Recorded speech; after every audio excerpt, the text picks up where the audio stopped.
All right, we're doing it live. Hello, future us. Welcome. This is the All Boys Top 50 GOATs Best Games Ever. This is a project we all started so that we could see us in 10 years and 20 years and 30 years and just have something awesome to look back on and just remember this point in time of our lives where we have a group chat with a bunch of dads and fucking neckbeards and we get to do this kind of thing before life takes its toll. Yeah. I mean, life already has taken its toll, but yeah, it's like we're in our 30s, dude. That already happened. I'm in my before the 40s. nukes show up.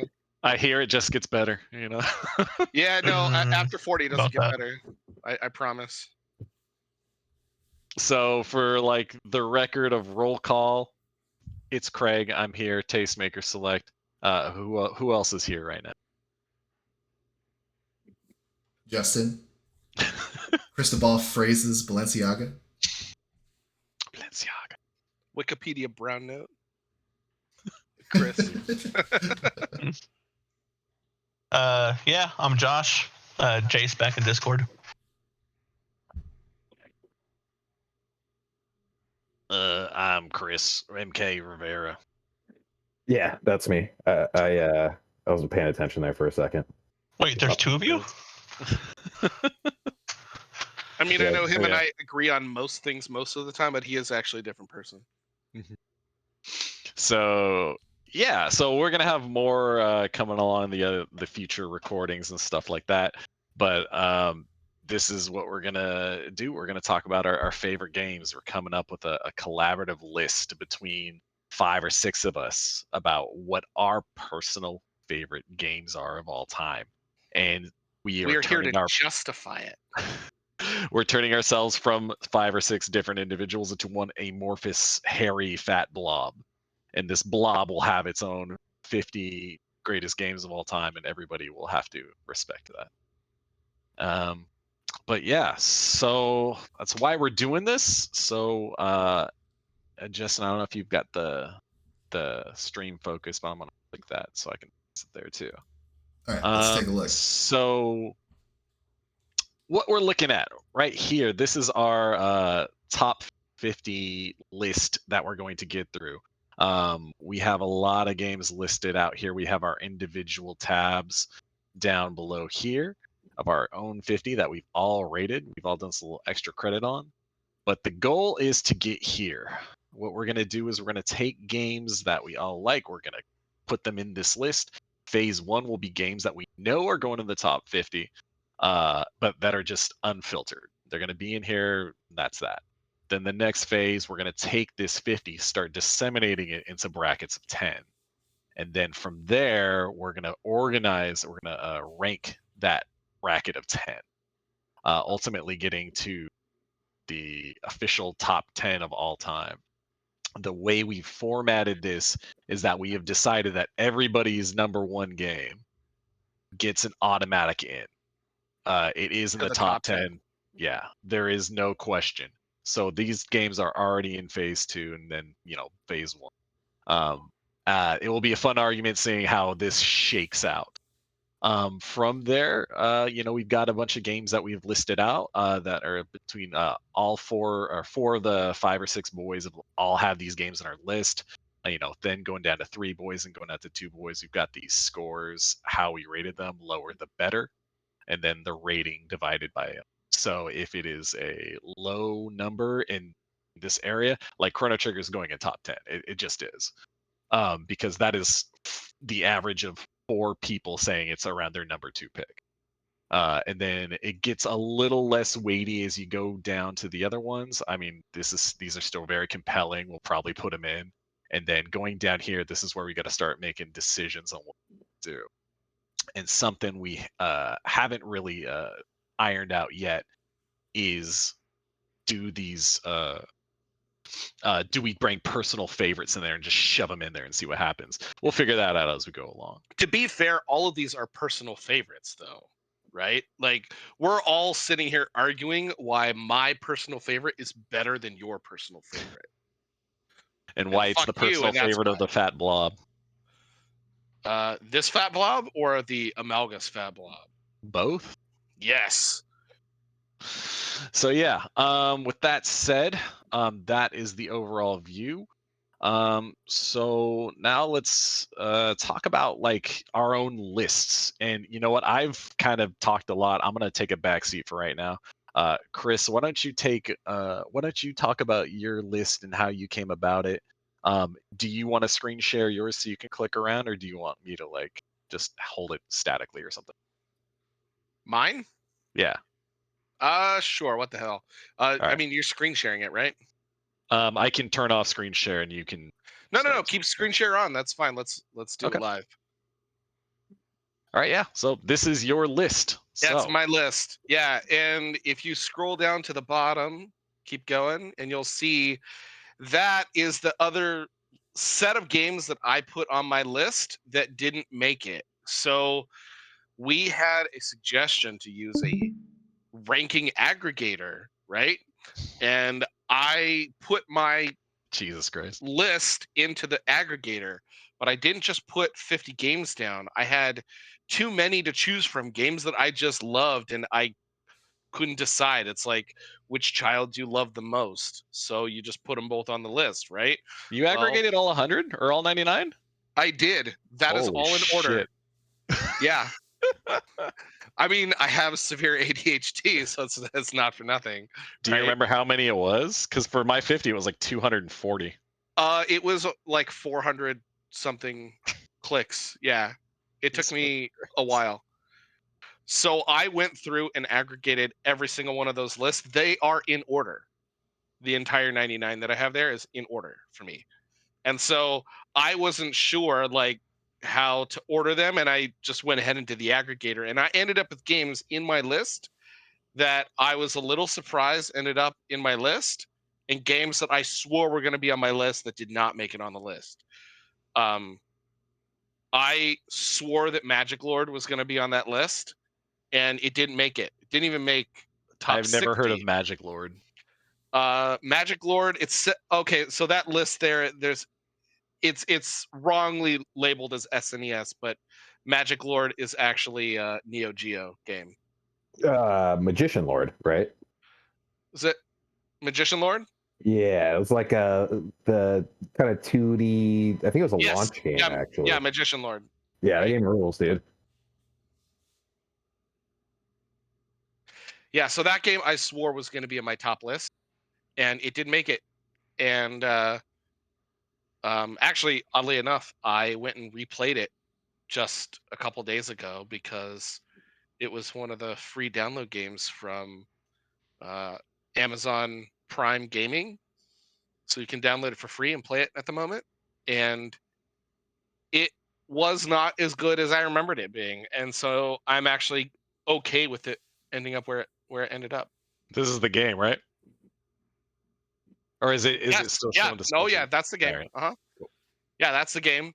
So like you collect these gems and stuff that in different combinations give you different abilities. So a red and a red gives you this guy, a red and a blue gives you a different one, a green and a blue gives you a different one. Wait, you changed your character changes or the Yes. ability? Yeah, both. So Oh, your dude. character will change, and then the ability of how it attacks is different.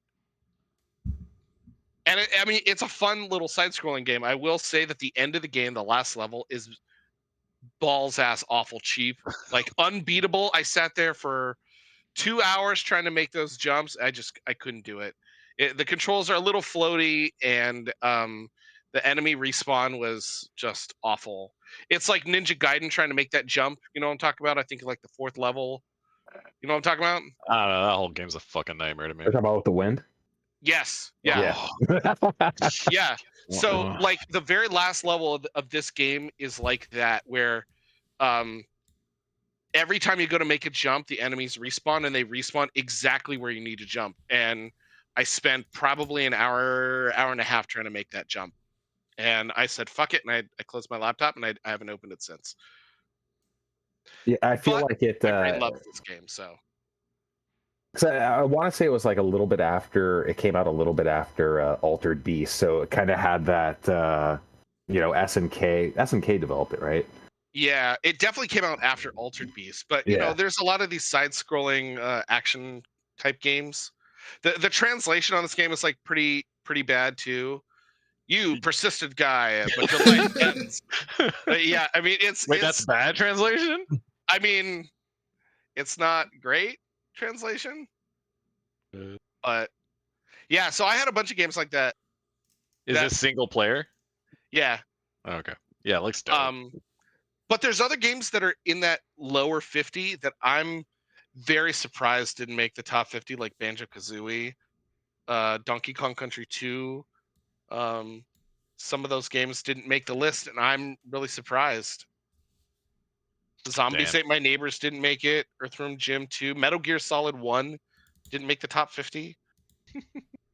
Like, how the fuck does that happen? Metal Gear Solid 1 doesn't even make it's. I put it 87. 87. Battletoads Double Dragon 76. Like, what the fuck is wrong with me? You seem to be a real big fan of Battletoads and Double Dragon. It's a great game. Yeah, it's better than regular Double Dragon. And it was like the coolest fucking thing, right? When like games were out, then it was just like, wait. You mean they combined Battletoads and Double Dragon? It was like the fucking first thing of like the Marvel Avenger universe kind of thing, you know? Yeah, it was badass. Yeah. Yeah, there's a bunch of games like that are Crazy Taxi is one of those ones. I put the Dreamcast version just because it doesn't cost money to like keep pumping quarters into. But yeah, I love Crazy Taxi. I love that game, and it's 73. Like, how did that happen? Crazy Taxi is one of those games where you turn it on, or like if you master it, right? Like you go, okay, cool. Now I did the S rank. I beat the game, quote unquote. And then you could pick it up 20 years later and be like, yeah, I'm just gonna S rank it real quick, beat the game in 5 minutes and be done. Yeah, that's true. Yeah. No, I mean that's a positive. I think that's really fucking cool. Are there? Do you think we should kind of get a little bit of everybody's kind of down at the bottom, and then we can go back and go through them a little more, or should I just keep going through? I think we should like move on to the next person, right? Yeah, I was going to say, I've got a bunch of stuff on mine I could talk about. You know, for the people that may only be listening, it might be cool just to like rattle off some of the ones, not maybe necessarily go in depth on all of them. So some of the games I put on mine are Ninja Combat. It's a side-scrolling arcade game that I used to play a ton of as a kid at my local Pizza Hut. And you have a red ninja and a blue ninja, and after a couple of levels you can earn other characters to play with.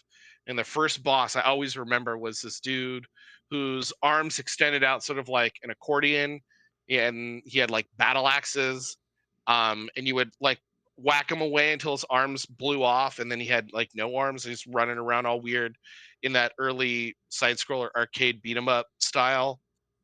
That game is actually a really solid side scroller beat 'em up, kind of the same way that Sunset Riders is, which also made my lower list. And the one on here that it's so close to the top 50 but didn't make it is the True Lies. SNES.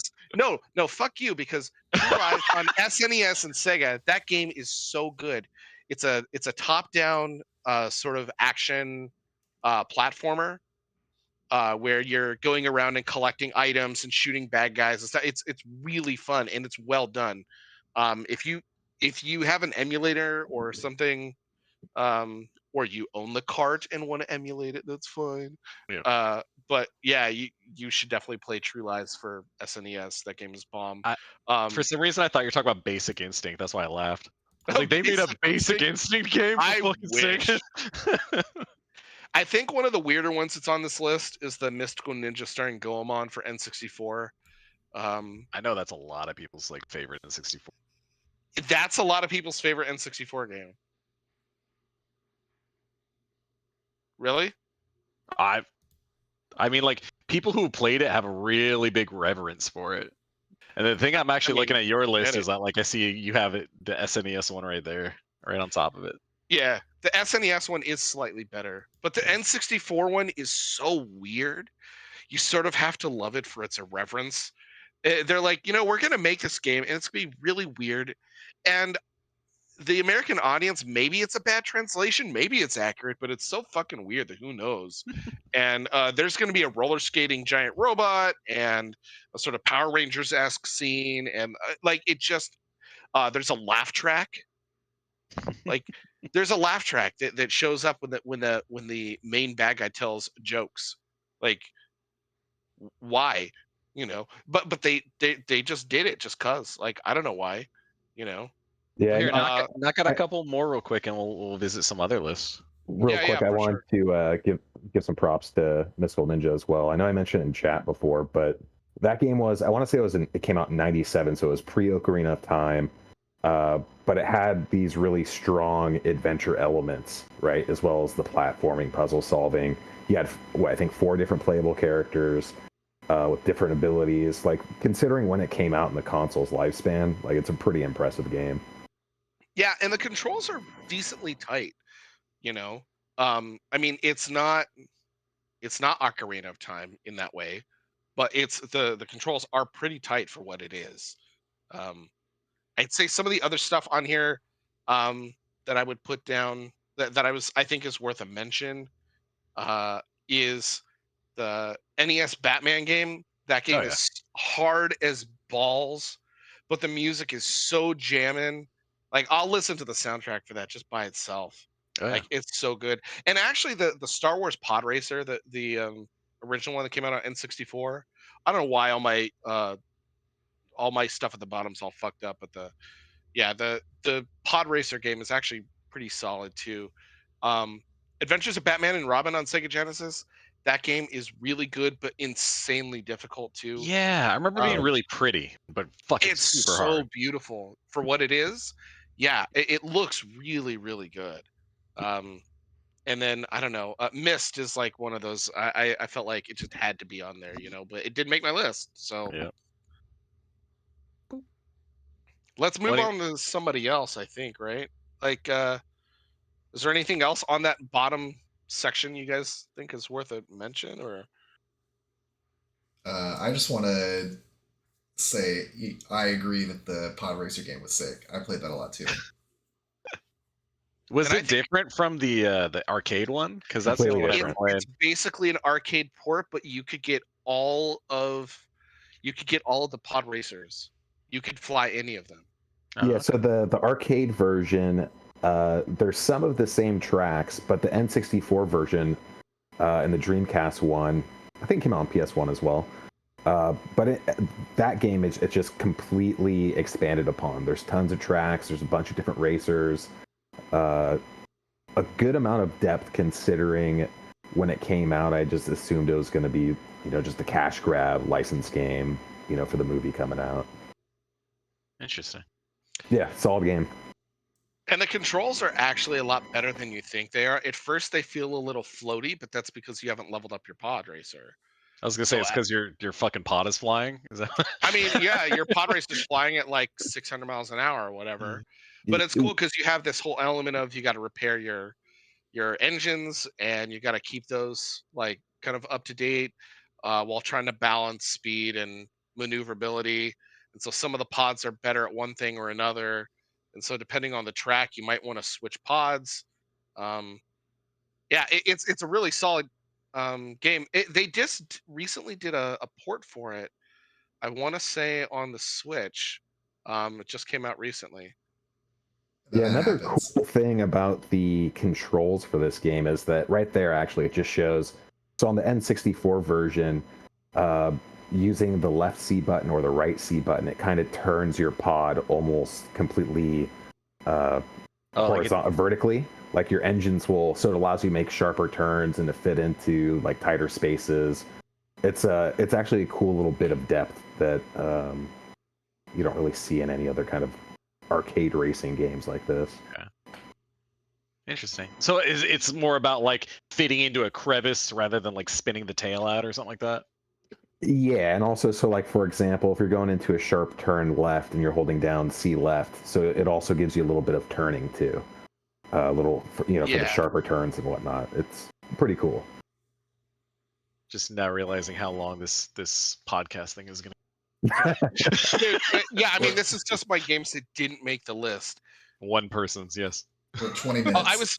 I was gonna say one of the ones that I thought was gonna make my list that also didn't was the Super Empire Strikes Back, but I don't.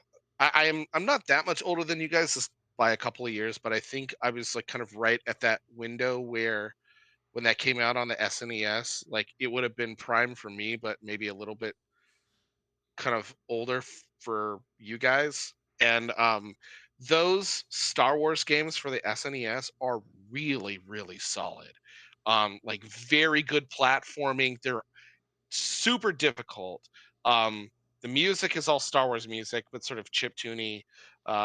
Empire Strikes Back has a section where you're on a snow speeder. I think that was the first game where you got to fly around in a snow speeder. Um, and at one point you get to play as Chewbacca, which is cool. I mean, what other game do you get to play as Chewbacca? And later in the game, as Luke Skywalker, you get the Force, and so you get to use like Force abilities and stuff. That game's really cool. So I just thought I would mention that one because it's really interesting. I think one of the weirdest games on this in this spreadsheet at all, right here, Tekken 4. I know that's like a weird choice, but I really liked playing Tekken. Um, Tekken 3 and Tekken 4. I really like playing with Eddie, the like breakdancing guy. I just Yeah. thought it was so cool, and I don't know why Tekken 4 was the one, but that was the one I played a lot of, like in the arcades. So Okay, so I you, was a you did the little whole older. arcade experience with it. You didn't play it at like home on the PS2 or whatever. No, no, I got a PS2 a little bit after the PS2 had come out. I didn't get it like year one. I didn't get it till like 2003 or something, so it's a little late to the Gotcha. PlayStation, a Is PlayStation Tekken Well, 2. that's fine. It makes more sense, right? Like, because Tekken 4 is like the black sheep of the Tekken series. Like, it's probably gonna easily considered the worst one outside of maybe like just age dating Tekken 1. Because most people gravitate towards like Tekken 3, 5, and 7's the modern one. So, but yeah, I'm just shocked to see a Tekken 4 in there. But that's cool that like it's really not so much about this game isn't as good as this one or whatever. But it's like this is what I did at the arcade. This is what was at my Yeah, arcade, I mean, I was and I was so taking quarters. 2002. It came out in 2002, right? Sure, I let's say think it was 2002. 2002. Yeah, something like that. So I was out of high school already. Um, and I don't know, I was like 2002 was probably like 19, 20 years old. And so I had this period of time when I was like early in college. I had a big block of free time in the middle of the day, and I used to like to go to the art. It was like a local arcade, and I would play Tekken 4, and DDR, and I'd play like a bunch of other games. Yeah, And I just used to pour a boatload of money into Tekken 4. I don't know why, but I just have these memories of playing it with the same people. And so like I'm not going to make an argument that it's better than the other ones, but I personally liked it. I have like emotional tie to the game. That's yeah. completely irrational, but like It's your yeah, personal list. it's my personal list. Yeah. All right. Anyone else want to take? Or you gonna talk about Tekken? I was just gonna say that personally, I like Tekken 4 a lot. Kind of for the same reasons that Chris was saying. Eddie's really cool in that game. Also, Tekken 4 is the first Tekken that they introduced Christy, which is Eddie's sister, and she also does Right. Capoeira as well. Yeah. So yeah, it was really cool. Also, if you ever beat the game with Christy, her end story, I think maybe it's Eddie's end story, but one of those two, their end story, there's a really badly animated scene where Christy runs up and hugs Eddie. Yeah. And then like her face kind of, from what I remember at least, I remember her face kind of like derps out a bit, like when she's like hugging him. But yeah, I don't know. I actually really enjoyed Tekken 4. Is this the one? Did she get brought a Yeah, trophy? you're showing it. Yeah, the weird trophy. Oh man, No, this is that. Like, this might be it. I remember she just runs up to Ed. Yeah, I think this might be it. She runs up to him and like hugs him, and she goes, Oh. Eddie. Like, she just there he sounds is. Yeah, so this is the weird. one. Yeah, Okay, let's see if my memory holds let's up. do it. Eddie. Is Eddie her Like, brother or her boyfriend? it's her brother. So I'm like, why is he like that guy's getting No, step bro. no step bro? I'm stuck in the laundry machine. Stuck in everyone for the clapped. Pornhub and- Yeah, right there. Oh man, yeah, her Like, face is very okay, jerky. yeah, that's how I remember it. Her face just It got was kind like of weird. It was like that. It was like that. Hold on, I'm gonna get it. Like that right there. yeah. Like fucking dude. Biting that lower lip too. Yeah, exactly. Spitting game, dude. Oh, step bro. Uh, yeah, dope. Yeah, that's Tekken 4. But yeah, I also have a fondness for it. I used to play that game a lot in the arcade. Yeah, I remember even like in Tekken 5, because for me, like I totally get what you guys are saying. Like you have your favorite character and they play the best in that game.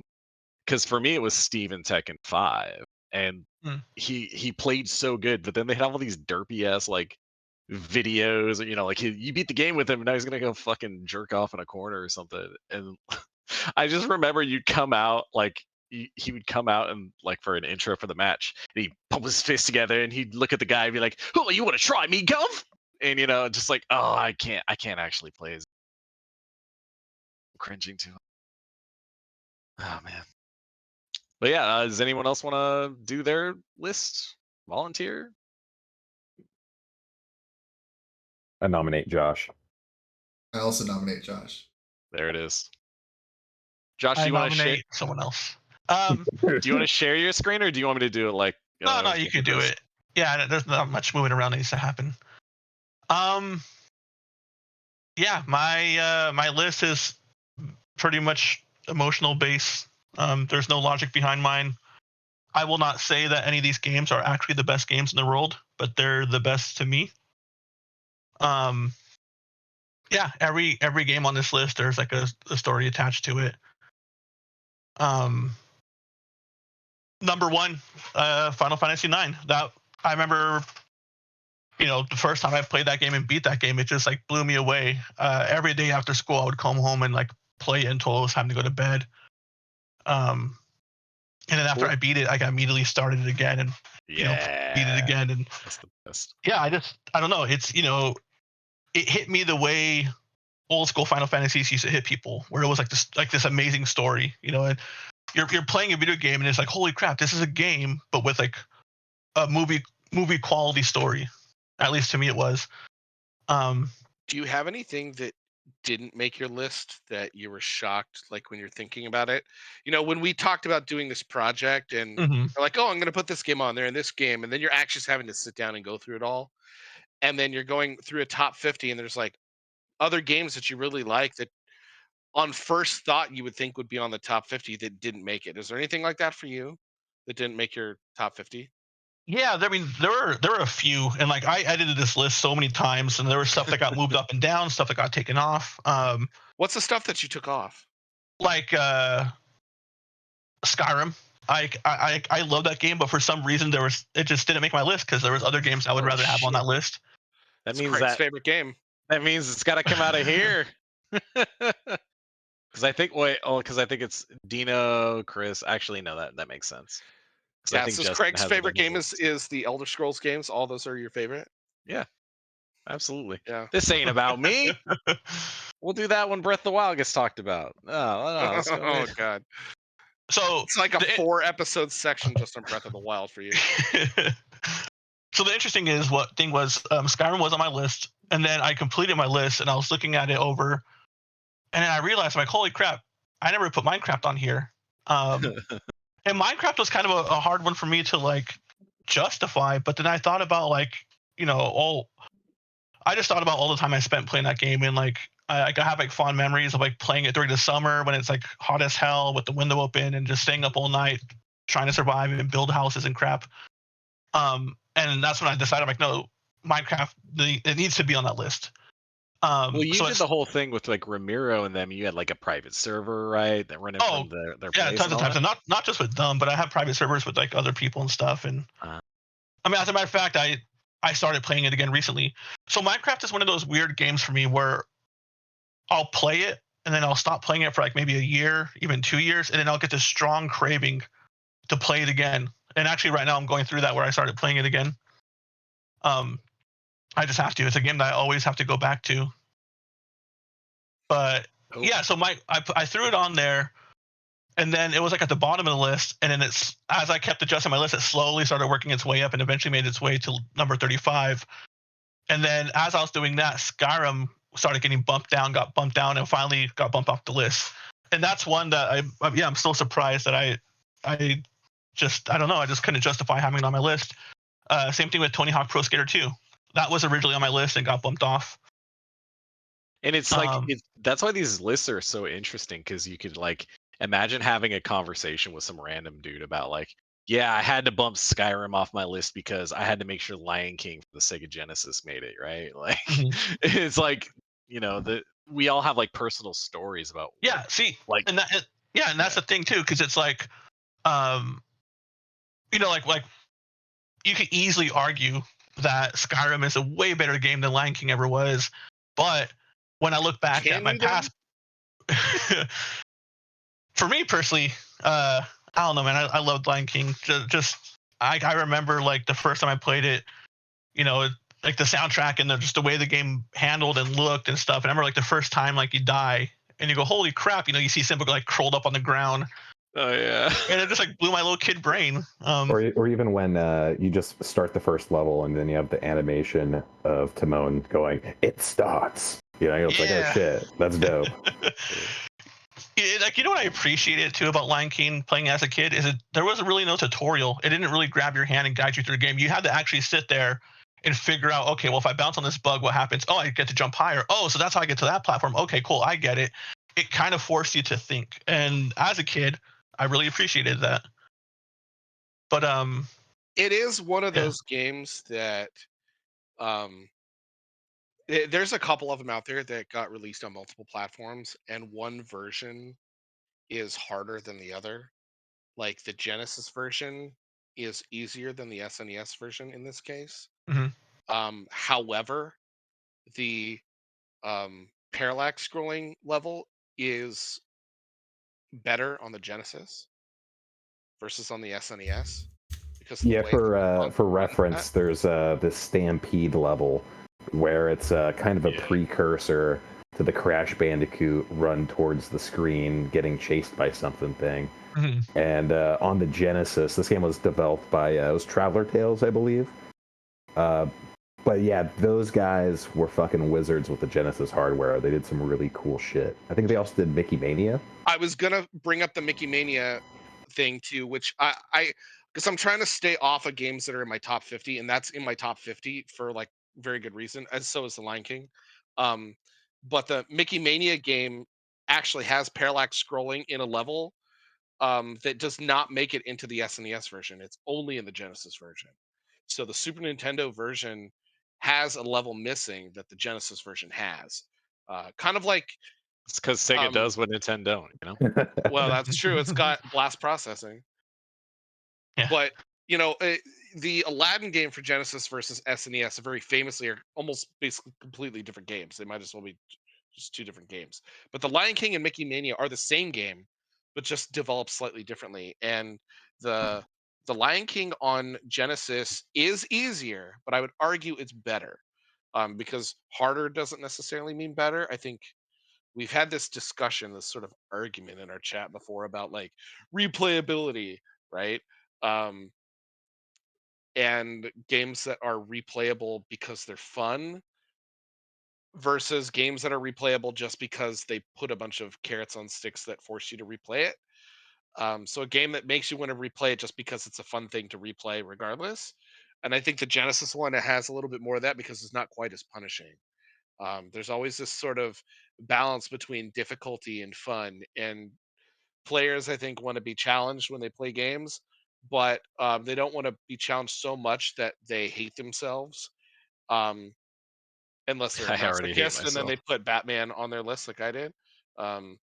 But Lion King on SNES is one of those games that's like brutally difficult, but the Genesis version is definitely more playable. So I get why you put it on your list. I mean, I think it's on a couple of our lists, right? You've scientifically broken it down. What else, Josh? You got things that you're surprised by or anything? I'm surprised that unless I'm wrong, no one else had any Uncharted games on their list. Yeah, you're right. I never played those. Same. Oh man, yeah, Uncharted 1, 2, and 3 are great games, and I remember. I don't know. I never played them when they first came out. Just I don't know, just because I was doing other things at the time, and my cousin was like, "You got to play. Like, have you played Uncharted 3?" I'm like, "Dude, I've never even played part 1 and 2." So one day he goes, "Here's all 3 of them. Play them." And I'm like, "Okay, whatever." I was gonna put them on my shelf and not touch them and eventually give them back to him. But then one day I got home from work and I was bored, so I popped in part 1, and I was hooked. And I ended up binging all 3 games like back to back to back. Every free minute I had, I just ended up. I was all dedicated to playing Uncharted, and yeah, then I went back to my cousin. I'm like, "Holy shit, you're right. These games are so damn good." Like, I don't think I've ever done that with the franchise before, where I just like binge all the games they had available at that moment. Yeah, I'd say it comes to about as close as like an authentic Indiana Jones experience as you can get. Mhm.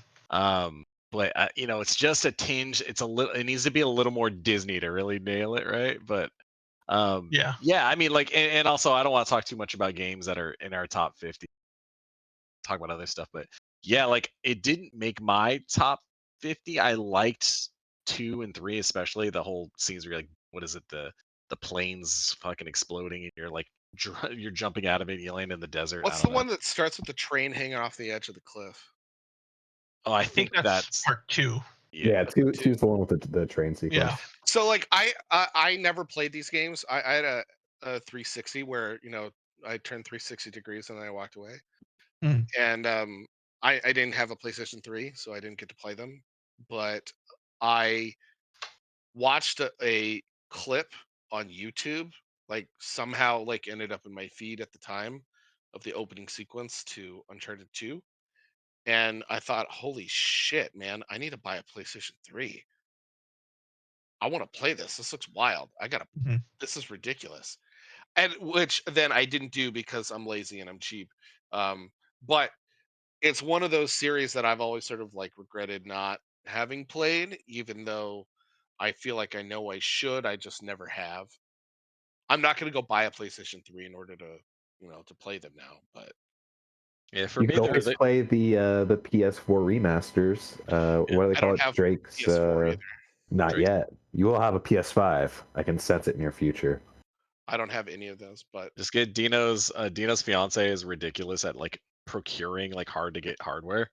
Like she's ridiculous at it. Like just ask if you're Dino going to to have do his it for fiance free do and it. send me a PS5, I'll take a free PS5. No, they'll front the money for it, and you can send them. You can Venmo the money. Yeah, that's true. But yeah, like Also, the Uncharted games, they're obviously solid, wall polished, like really cinematic, awesome games. But for me, it's like once I beat it, I never thought of them. Like I can't remember the stories of like Mm. 1, 2, and 3. I haven't beat 4 or anything else, but just like, oh, we gotta go get treasure. Oh, what happens? Oh, some stuff's gonna happen. There's a betrayal. And I think it's when it copies that Indiana Jones style formula. Like, yeah, it makes sense to do it like that. Don't overcomplicate it. But there's just something about like I don't want to go that single player experience because the mechanics of like combat and stuff aren't as polished when I could play some Batman. Mhm. Yeah. Yeah, it is a little on rails, so it makes it hard to replay it in a way that feels different, you know? I would Like, give a shout out to Uncharted 4. Is a very good game, and kind of going on what you're saying, Chris. I think Uncharted 4 does a little bit better of letting you're still funneled towards the same objectives, but the areas are a little bit bigger, and there's some quote unquote open areas where you're driving a Jeep around and stuff. But definitely, if you guys haven't played Uncharted 4, recommend it. It's a dope game. You also get to play Crash Bandicoot. Yep. Super dope. All right, Josh, what you got anything else? Um, I mean, like, please talk about your list too. I mean, like, what are we just talking about our outside 50? I forget. I'm Yeah. curious to how Josh came up with this list. yeah, how did you do yours? You didn't do the aggregator like we did. So for No. those who don't know, the aggregator was this thing where you put all of your games into this aggregator thing that will give you 2 games and you got to click one and choose, and then it will give you 2 more, you got to click one and choose, and then it's another 2, and it's sorting them for you as you click on it, you know. So if you clicked, say, Chrono Trigger is better than, I don't know, Elder Scrolls 5 Skyrim, and then the next time it asks you another question where, you know, do you like Super Smash Brothers Melee or Elder Scrolls 5, right? Well, it's going to put them between Chrono Trigger and Elder Scrolls 5, right? So like it does this thing where it kind of aggregates it for you. And in some ways it's really difficult because sometimes it's putting 2 games for you that uh you really don't want to have to choose between, and then you have to choose. Like I won't go into it now, but I had one that I sat on for like 8 or 12 hours because I was mad I had to Pull choose. your phone out, get fucking angry, throw your phone, come back I 2 hours I later, put it look at it. away. Ah, Yeah, no, I couldn't do it. I had to go do something else because I was mad that I had to choose between what I thought was my favorite, what turns out is actually my favorite. yeah, Josh, how'd you go about your list then, since you didn't have to deal with that whole nonsense? Like I said, this list is a very, very personal list, and it's just it's all just history based and like what the game meant to me at the time when I was playing it, and like, you know, just the experience I had when I was playing it. Like I'll give some examples. That'll be a good one. Okay, Super Puzzle Fighter 2. Uh, you know, it's a really good game, but I think most people won't even have that on their list. The reason why it's not only on my list but so high on the list was because it was like one of the first PS1 games that I really owned. Because I had a PS1, you know, like when it came out, but we didn't really have the money to buy games. So a lot of games that I played was just renting them through Blockbuster or whatever. And Super Puzzle Fighter 2 was one of the first games I owned. I remember I was like at Walmart, and on the bottom of the game shelf in the back was like a box of games. And I asked one of the workers, I'm like, hey, what's that back there? And they pulled it out. And it was a box of like brand new Super Puzzle Fighter 2 copies. And I was like, how much are these? And they go, they scanned it and it was like $10. I'm like, holy shit, I can afford that. Oh, So I bought it, you know, it's black label and everything. And I took it home and I played the crap on that game because for the longest time that was like the only game I owned. And I loved that game. I got really good at it. And yeah. yeah, it's, I guess, just the fondness. And that's kind of how it is with all these games. Every game on this list, like there's some kind of like memory attached to it. So, like I said, my list is not logic based at all. It's all emotional based. And it's very, Do very you still personal have list. it? I do. Yeah. Yeah, Yep. No, I've never gotten rid of any of my games. good. Yeah, I haven't ever gotten rid of any of mine either. I have huge tubs, giant Tupperware tubs in my garage, stacked with boxes and boxes of games.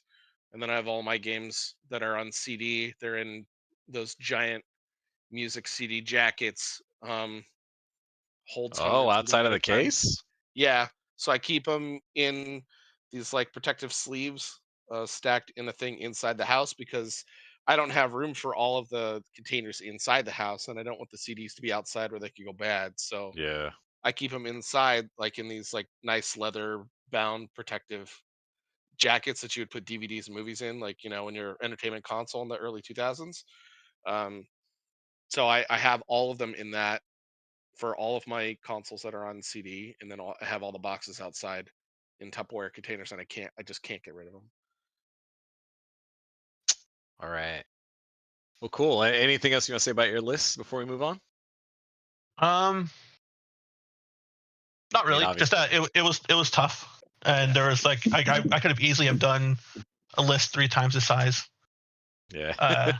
Yeah, like honorable mentions would be like, you know, like the Dragon Age games. I really, really wanted to squeeze a Dragon Age game on the list, like Dragon Age 2 in particular, and I just couldn't. There were other games that I'd rather have on the list more than that.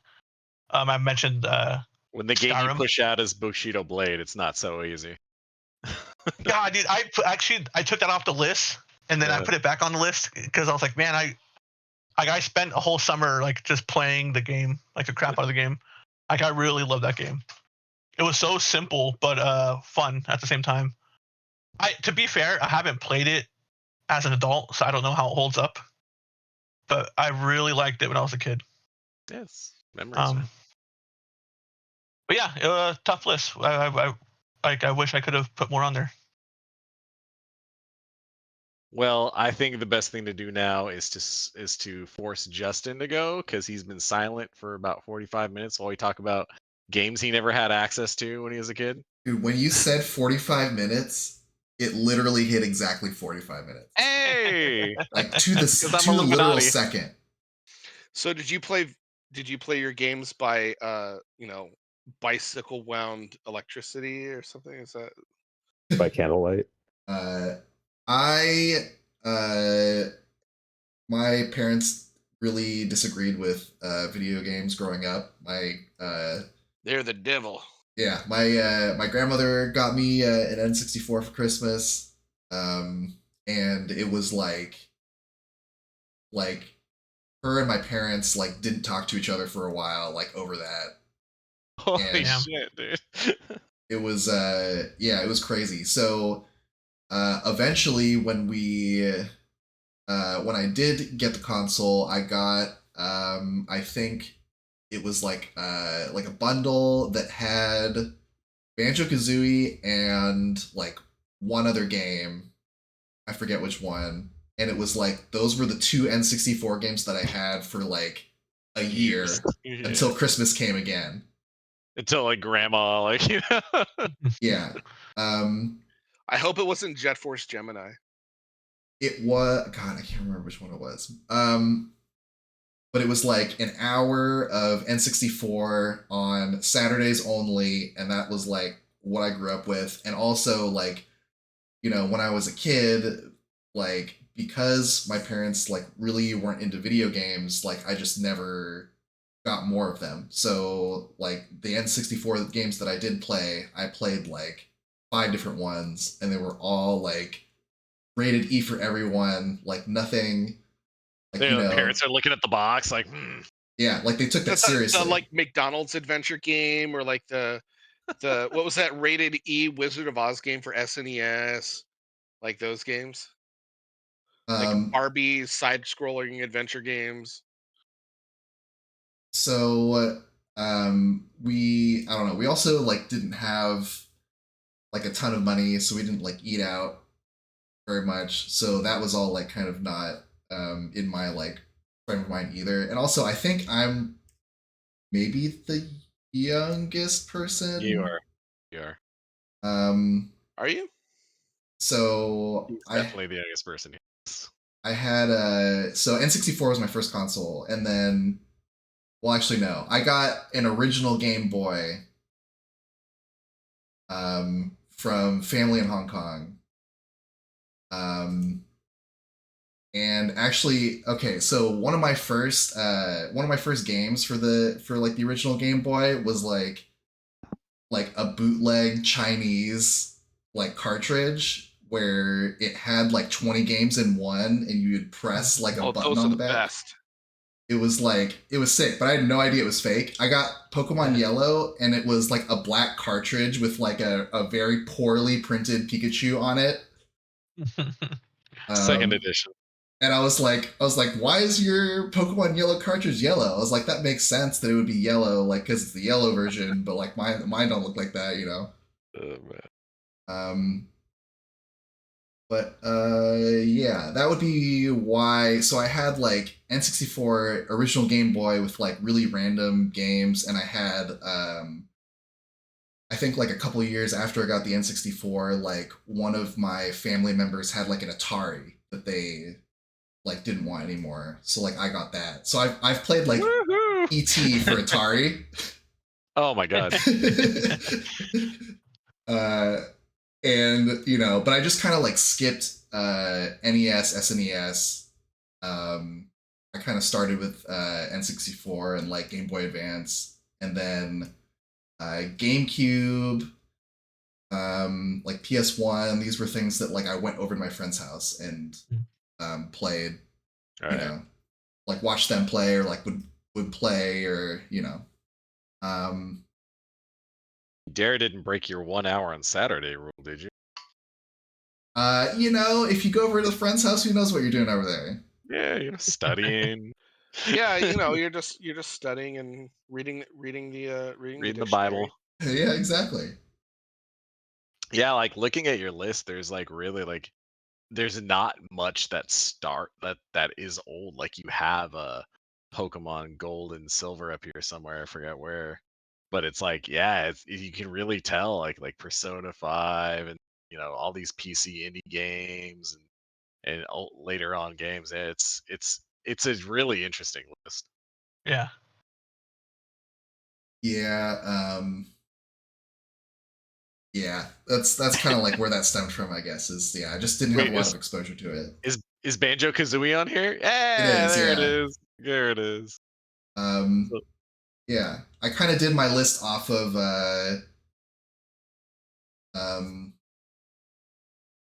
like how much I made these games my like personality, like my entire personality for like a certain period of time. So, um, you know, for example, some of the games, a lot of the games like towards the top of the list are games where it's like, kind of like Josh was saying, like it's like after school and like that's all you want to do. Or like, once I was out of school, like some of these games were games where it's like you start playing the game, it's all you do with your free time, and also like while you're sitting in line at the grocery store, you're like on your phone looking at like articles about the game, like looking at guides, looking at like Nintendo Power. Which one of these games did you like avoid going to parties to play? well, I don't know about Me and that. Chris Gravett have one. Wait, which game? I said, which game would you avoid going to parties so you could play? It's this one. Still to this day. It's still to this day, right? Oh, man. I But yeah, can't so, go. like- I'm in a World of Warcraft raiding guild. I'm sorry. I'm tired. I'm feeling. So what? Like, yeah. So like, yeah. Keep going. Tell me about your list. So yeah, so a lot of these games, so the games towards the top were games where it was just like, not only are they like, in my opinion, masterpieces, but like I played through them multiple times, or like Elder Scrolls, Morrowind. I like played through, like modded the shit out of it, and then played through it again. Yeah. Stuff like that. So it was games like that, or games where like I said, just like the game was like all I was thinking about. Just got super super into it. Towards the end of the list are games where they were super good. Like I really really really got into them, and maybe like I talked to whoever I could about these games. The ones that didn't make the list, but what I was thinking about putting on there are things that I thought were like masterpieces, but I kind of like you were saying with Uncharted, maybe like a little bit higher of an opinion than that, but games where like it's a masterpiece, but like then I kind of like put it down and like was kind of ready to move on to the next thing. Hey, real quick, was this the other game that came with your 64? No, but that was the game where I found any excuse I could to go over to my friend's house and play it. Hell Because it needed that expansion pack, and there was no way I was getting one of those. I didn't know it needed expansion pack. Yeah. I have a question for you, Justin. The little red topped thing that you plug in. Yeah. That was Yeah. like the basic one, right? The expansion pack looked different. If I don't know. That was the name brand one. Craig, I think you're thinking about by default the N64. There was a dummy cartridge in there. It was just kind of like a little black. It was That called the do Jumper nothing? Pack. Yeah. So the interesting thing about that is the RAM in the N64 was made by That's what I Rambus, thought it was. and kind of a quirk about Rambus RAM. If any of the other nerds in the house know about this, their special kind of RAM. If you didn't have slots filling up, RAM filling up every one of their slots, you had to put these dummy RAM cartridges into the board. So that's kind of what happened with the N64. So by default, there's this dummy RAM cartridge called the Jumper Pack in the RAM slot. But yeah, the actual... It did nothing. Exactly. I thought it was like, as a kid, I thought that was like the power thing. You take that out and you you took out the CPU. It can't do anything. Yeah, it's just connected to how Rambus RAM technology worked. It's like if you had a slot for RAM, it had to be filled whether it was with actual RAM or a dummy stick. Cool. That's So do you want dumb. to talk more about the creation of lists, or you want to talk about like stuff that you cut? Sure, I can kind of talk about both a little bit. So like yeah, so the creation of the list was like kind of a combination of how much I got into the game, like how much I was like super into it, and then like I guess kind of how long that lasted. Some of the things that didn't make the list were things like Catherine. Like I really loved Catherine a lot. It was like super I forgot cool. about that game. I'm surprised not Josh's list. Josh, didn't you love that game? Yep, and it was on my list, and that's one of the ones that got bumped off. But yeah, it was definitely on my list. It's like, super unique, unique, super cool. It was like really fun, like and just like super stylish, like the music. I think didn't the same guy do the music for that as like some of the Persona games, right? They're Atlas, right? I think so. Yeah, it's Atlas. Yeah. So like the music was super good, very like lots of style, but in the end it was like I beat it, and then I was like, oh, that was like awesome. That was like, that's definitely gonna stick in my mind as like one of my favorite games. So like that didn't quite make it. Some like indie games like Red Strings Club, I thought was really good, but didn't quite make the list. It's like kind of a story-based game. Some more recent ones like Citizen Sleeper and things like that. Other just like story-based games where I played through the story and I was like, the story's really really good. Like really like touching story, really like interesting story.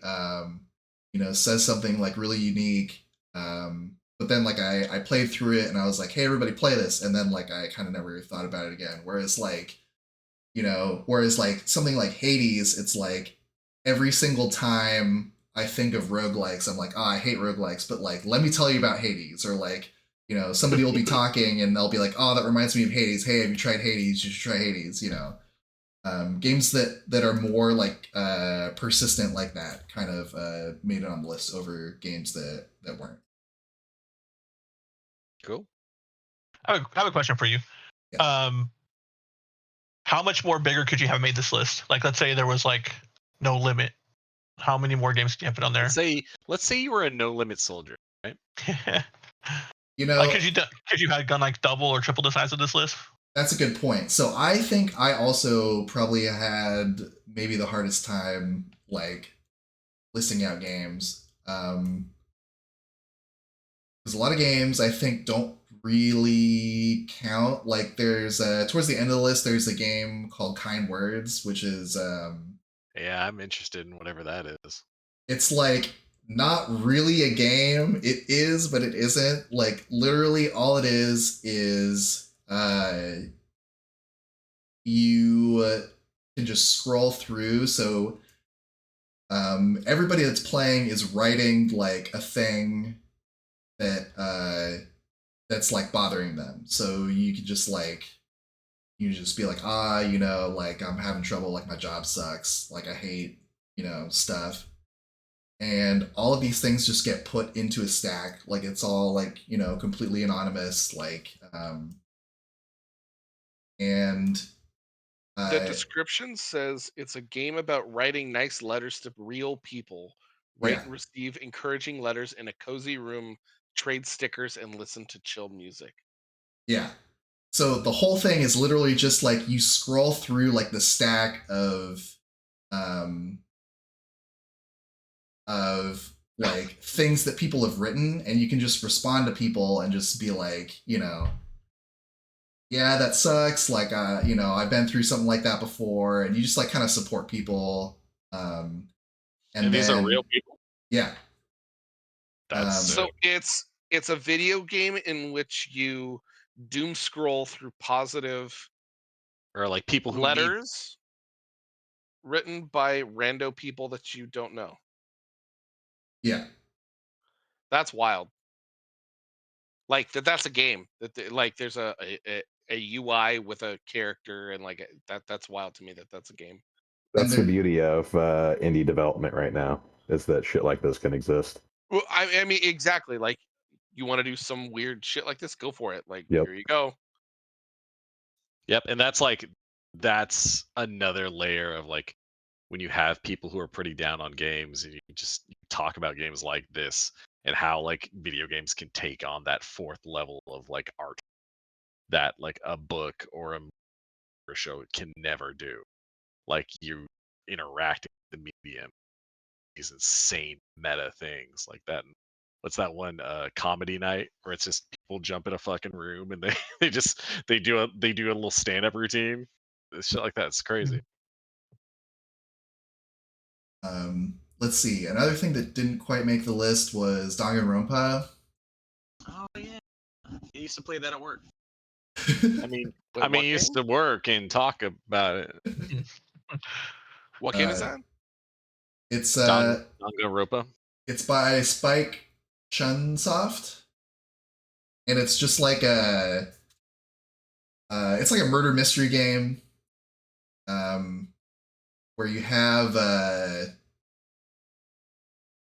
all these like high school students that are like the best at what they do. So there's like the best baseball player, like the smartest kid, the best mechanic, and they all just like have their like thing that they do. And then it's like kind of a little bit murder mystery, a little bit like Phoenix Wright. Oh, I remember you talking about this game. It's hilarious. There's It reminds me of Phoenix Wright a little bit. yeah, for sure. Yeah, there's a little bit of that. Obviously, a lot of Persona. I have not played Persona. It's just like art style aesthetics and stuff. It's like heavily stylized. Oh no, I was trying to give you an in to like rage about somebody needing to play Persona 5 again. Someone who will not be named. I don't know who this is. I mean, to be fair, I haven't played it either, so Great soundtrack. I wouldn't know. I haven't listened to it either. Was this the one? Trigger Happy Havoc? Was that the one on PS4 you play? No, the one I played on PS4 was the third one. I think I like the second one best, and then maybe this one, which is the first one. I played the first one on PS Vita. Because I had You were like one of the those. 3 people that owned a Vita. Oh yeah. All right, we're gonna hold a still frame right here. You sure as hell are. But yeah, That hair could get its own date. Look at that. Right. That hair is making its own Pornhub video. I love this. I love the fucking dialogue, dude. Like this fucking translated game. Like you can shut the fuck up and mind your own fucking business. like there's a lot of games with like attitude and shit like that, but I feel like they never go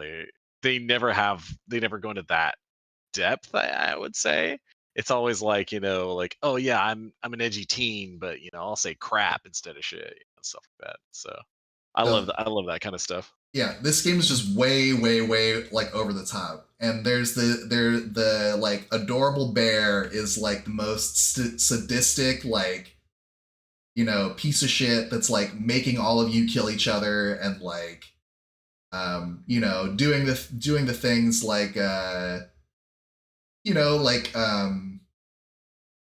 oh, this is the trial part of the game, and you like shoot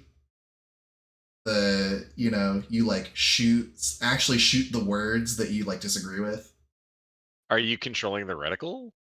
Yeah, you're controlling the reticle, and the bullet at the bottom is like the witness statement that you're using. So like when you shoot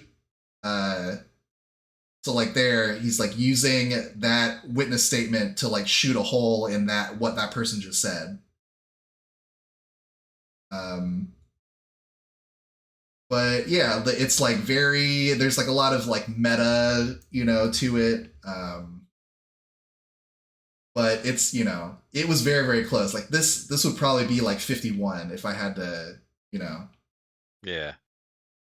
That's cool. Yeah, it definitely seems like way heavy on the Phoenix, right? Like you're not doing much action, but you're like just following the story, and like your attention to the details is what is gonna like it succeeding at the game. You feel like a fucking genius, right? Yeah. So suffice to say, like I will never fucking play this game because I ignore all the details in every fucking game I ever play. Yeah, and I think Must that's like min-max all the fun. I think that's a different thing for my list, I think, too, versus like maybe some of the other lists, is that like I love like story games, and like those like walking simulator games where like literally nothing's happening, it's like just a story. And I really like strategy games, and I'm just so bad at action games. I'm so bad at platformers, like I just can't like, But you love yeah. fighters. That's true. I do.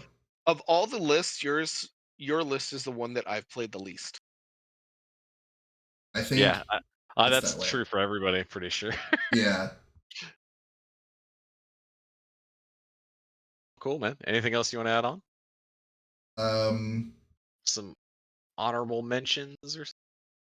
I mean, I guess we did that, right? Yeah, I think those were like kind of like the big honorable mentions, I think. Cool. Awesome. All right. Chris, you want to do yours, or you want me to do mine first? I'll go. Sure. Why not? All right. Do you want to screen share, or you just want to keep this? No, let's keep this. Cool. Yeah, so I guess I'll talk, mainly about how I first started up coming with the list in general. Essentially, what I did was I started just going through massive lists of games on Wikipedia for different platforms. So I did this just passively while listening to podcasts and shit over the course of a few days, right? So I'd be like, I was going through, all the platforms I played the most, right? I was like, okay, list of every Sega Mega Drive / Genesis game, and then I would just go through, and I'd go, okay, yep, this one, this one, this one, this one. Eventually, I had a list. I did that with way too many platforms, spent way too much time doing that. But eventually, I came to a list of, it was over 150 games. And then from there, I didn't do the aggregator thing like you guys did. I just kind of, winged it. I was like, oh, okay, I think this goes. And I whittled the 150-ish plus down to 100, and then whittled that down to the 50. So yeah, I mean, just a shitload of games. Where it was, I mean, there's about 20 different games that I was going to put on here, probably for the last 10 spots for my top 50 was the hardest. Like there was like a huge amount of games. I was like, this game should be here, this game should be here. But people like myself and Craig and others that have played just a ludicrous amount of games, like just that process in itself, whittling it down to the 50, just it was a great time waster. I had a ton of fun. But yeah, a ton of games just missed out. A lot of sports games. I don't know. I don't know why. I'm a big sports fan, but it just felt weird for me to put a bunch of sports games. And outside of a few here and there, it's a genre to where it's very of the time, right? It's like you go back to certain games that basically what I'm saying is there's very few timeless sports games, right? You have like the NFL Blitzes, which was really close to making it, and the NBA Jams, NBA Showtime, games like that, Tecmo Super Bowl, all fucking classic games, all games with fucking great gameplay, tons King of Griffey. Yeah, The only sports game I have on my list is Madden 95. great game. Oh no, wait, It's no, so good. actually, and Blades of Steel for the NES. Also, that game, because You could fight. it's you could fight, and the fighting was really fun. So you would actually spend the whole game fighting. And the hockey part of it was simple enough that it was basically like playing air hockey. So like you could sit down and bang out a game like real quick and be done in 20 minutes. So it was kind of fun, casual. But the Did fighting anyone was ever fun. play Base Wars on NES? It was a baseball Yeah. game where Yeah. you could fight. Oh, we're fucking putting on base wars, Dude. Yes, sir. Yes, sir. See, it's games like this where I'm like, these are the ones that are outside of the immediate vicinity of the top hundreds, right? Where this game is just hilarious, man. So Robots good. fucking fighting each other. I mean, come on, playing baseball. There's another game that SNK made years later called Super Baseball 2020, which was this game without the fighting, essentially, and better graphics. Good game, but Base Wars is gangster. I mean, look, he's shooting a fucking baseball out of his arm. I mean, come on, dude. I remember this game was like one of like the most ridiculous. Like, how the fuck do you hit that fastball? Like, it comes way too fast. But yeah, I don't know if your experience was the same as mine with this game, but it was like I was always like, turn the game on, try to get into a couple fights, turn it off. Like, I never actually tried to beat this game. Oh no, I mean, I would just play this game with a couple friends, right? got any So it's just so fights? stupid. It's like, hey, dude, do you want to Oh, play they got a the? fight right here. You guys ever This- play Mutant League football? Oh yeah, Yeah. yeah. I mean, Here we like, go. Here we go. so Spin him. good. Spin him to death. Yeah, that game is so great. Such a I mean, sick. it's- Look at him fucking just Oh juggling my him to God. death. It's so bad. But it was fun when it came out. Like that's what we had, you know. Yeah, the cool thing about Mutant League Football is it was developed by the same team that made Madden. So, like, the game engine and the gameplay was all really good. But had the edgy '90s gore and all that shit. Really cool game though. Yeah, for sure. But yeah, I mean, really, there's tons of games like both Quake 1 and Quake 3. Quake 3 ended up making the bottom of my list. Quake 1, was one of the first-person shooters that really worked well. Just as in terms of like a multiplayer shooter over the internet, right? Just totally, 3D shooter, great graphics, revolutionary, Nine Inch Nails soundtrack. But for me, Quake 3, this kind of goes to, a point that, Josh brought up, where it's kind of just like the personal aspect of it. I remember playing Quake 3, this is probably, I want to say it was maybe 2002 or maybe 2003 over the summer.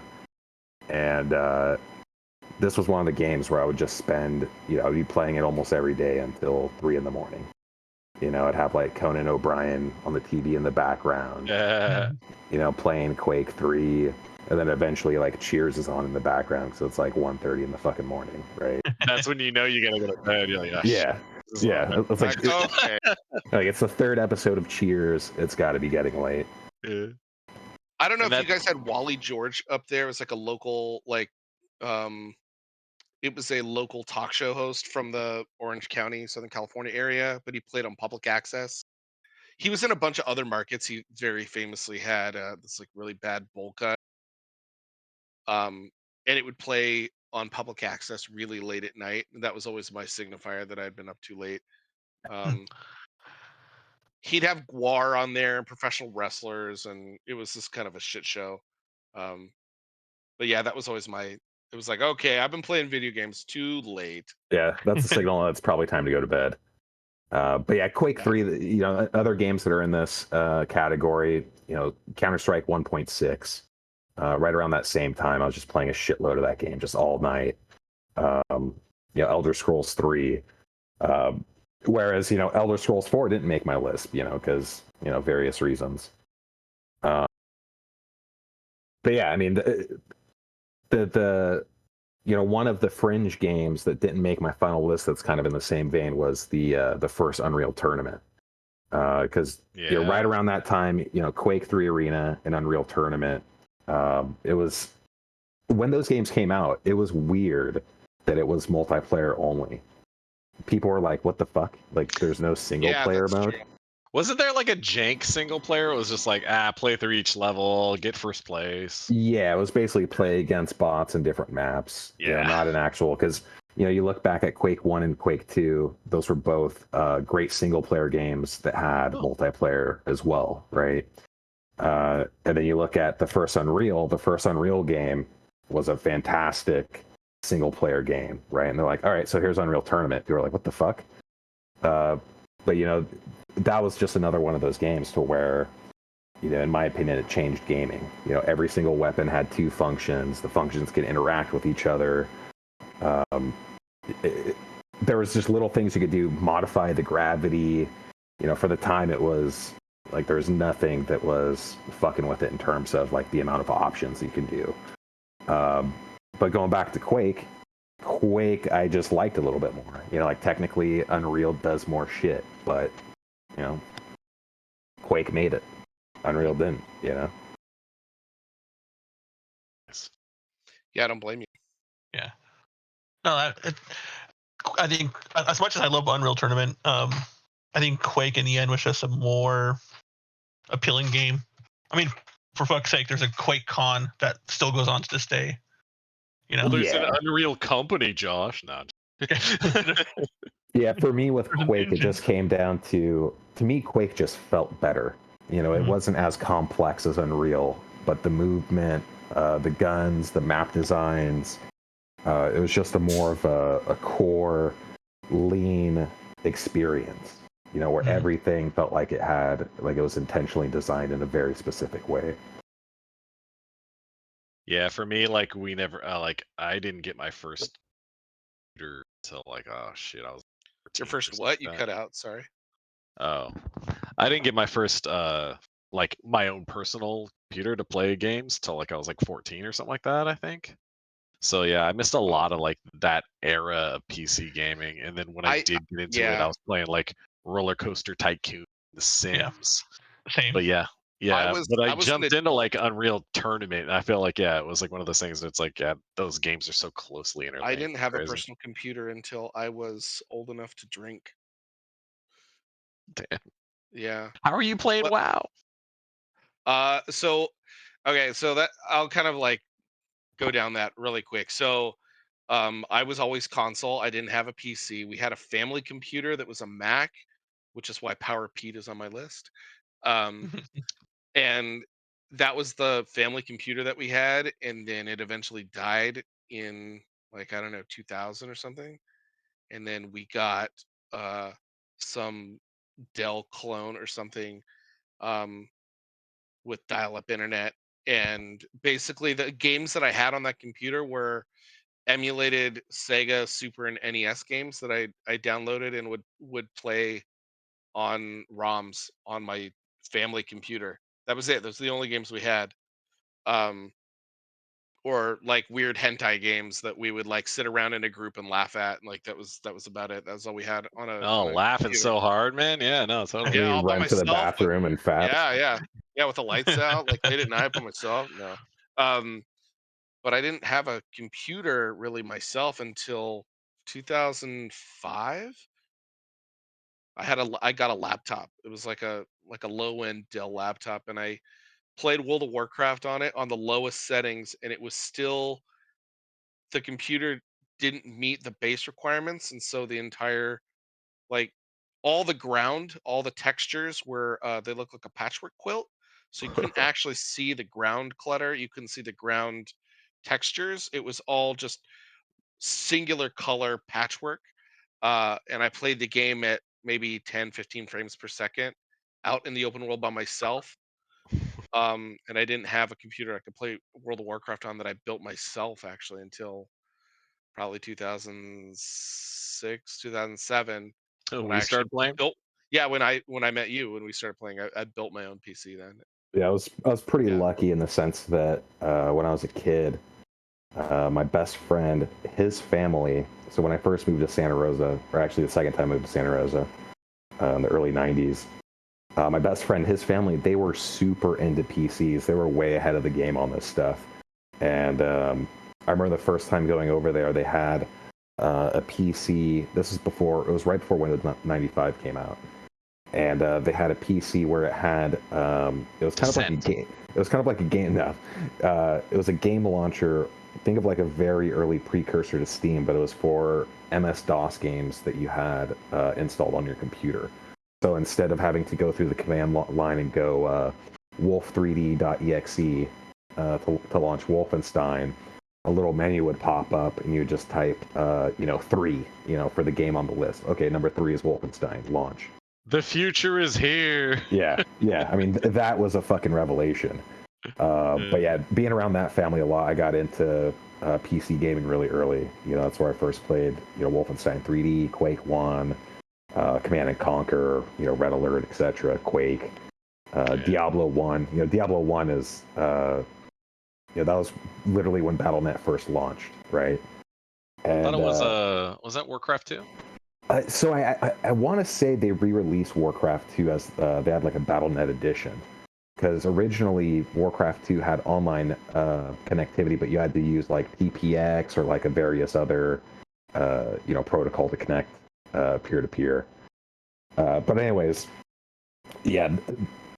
And then my dad, being former military, loved technology. He eventually got a shitty-ass compact Presario, 4 megabytes of RAM, 512 megabyte hard drive, all in one.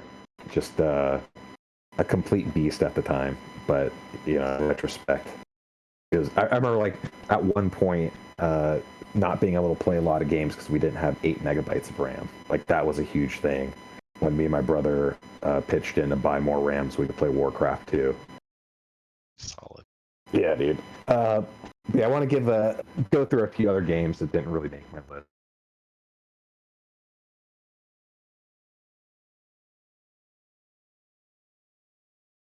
Uh-oh.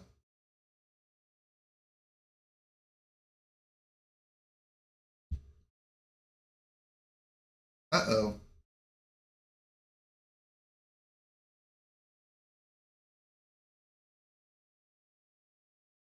Uh-oh. So wild. So Gameplay's fine, but here's the beauty of Spec Ops.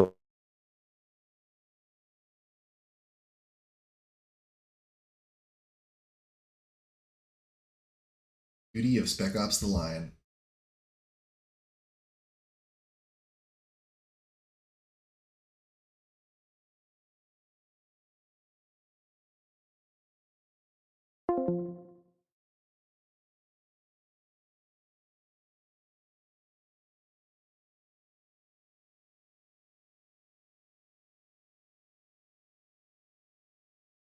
And disconnected.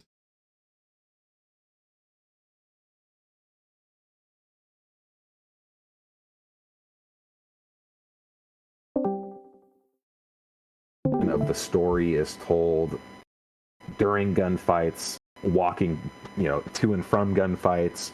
There's always exposition when it comes to the story, the characters, and all that. Incredibly well paced. Lots of really cool twists and turns. One of the few games, not just in that generation, but in games as whole, where I feel like it actually had something to say of real quality in terms of, don't want to get political, but how war is viewed, how people in the military are viewed, what things are acceptable in war, the effects that it has on people.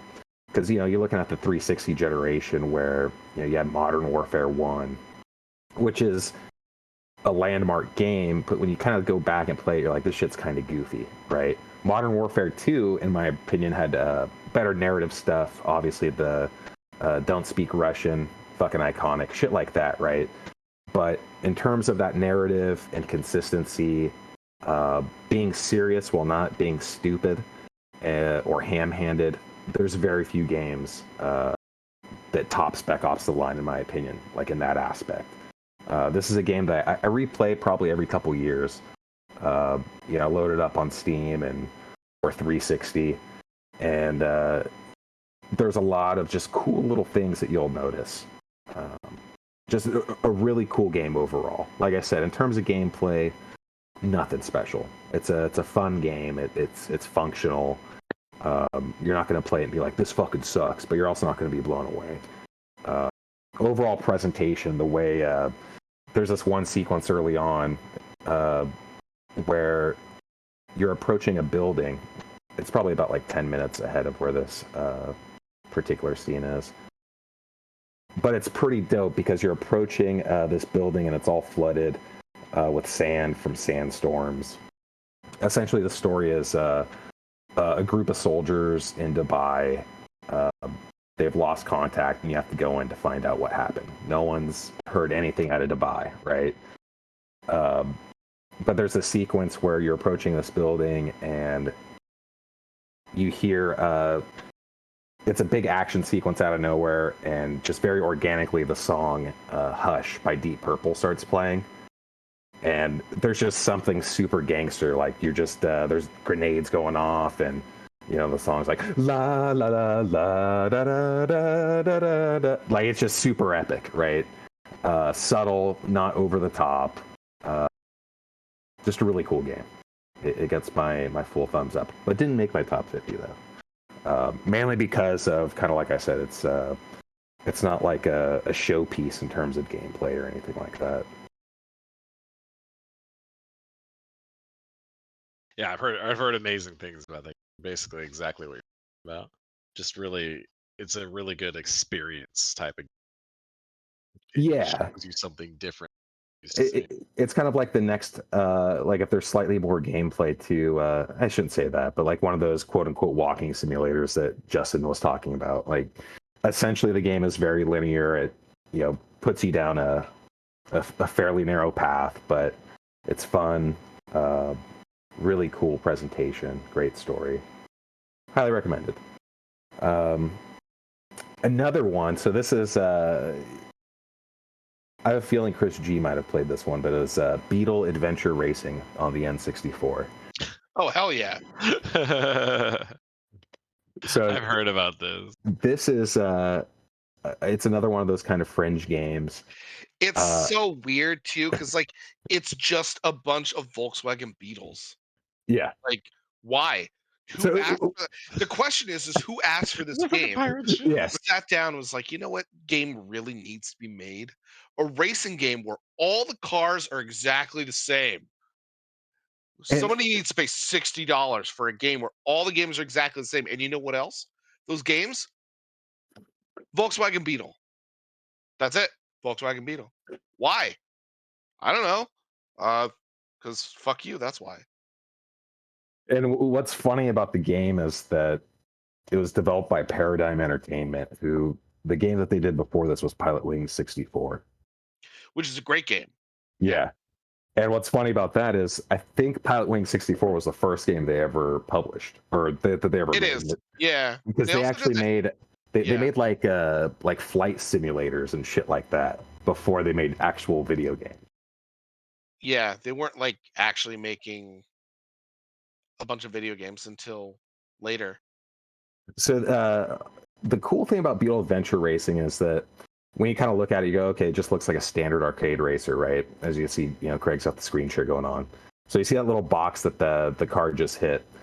Every level has, I think it's 100 points. So those are the 2-point boxes.